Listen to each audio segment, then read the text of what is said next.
Welcome back to ABC News. I'm Alyson and I'm here today with Allie Froelich. Breaking news.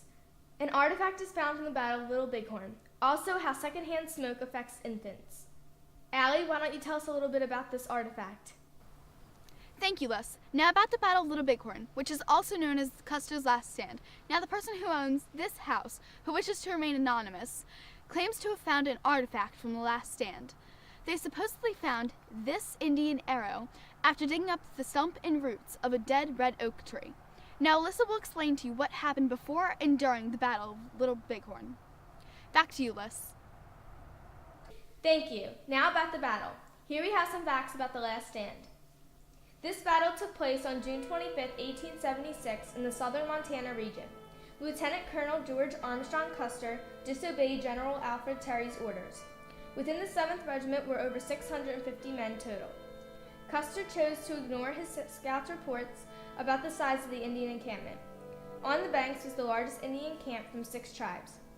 It has been estimated that there were anywhere between 10,000 to 15,000 Indians with over 2,500 warriors. The tribes also include the Sioux. Tensions between the two groups had been rising since the discovery of gold on Native American lands. When a number of tribes missed a federal deadline to move to reservations, the U.S. Army, including Custer and his 7th Cavalry, was dispatched to confront them. Captain Benteen and his cavalry were sent to the west to scour southern bluffs for Indians. Major Reno was to cross the river and attack the southern end of the Indian camp. Custer was originally going to support Major Reno, but then later decided to attack the middle of the encampment with his cavalry after he saw the Indian Sitting Bull. Sitting Bull got his name because he had more courage than a bison. Major Reno never succeeded in attacking the village, as he realized an Indian trap was set for him.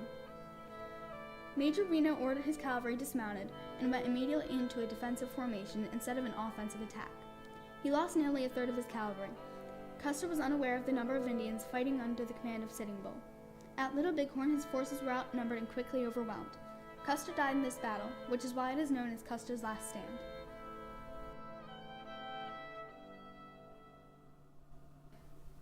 Thanks for the information about the battle. And now we have news from the anonymous person who lives here. They say, we had equipment come in and check out this here red oak, and underneath the roots of the tree was a long Indian arrow. It shocked me at first.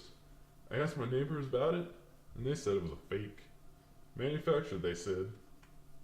Then I called ABC News to find out more. They confirmed it. It was the real deal. I knew it was real. I just knew it.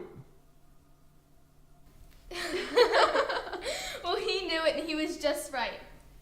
We will have more information about the arrow on tomorrow night's broadcast. We'll be right back with a follow-up report.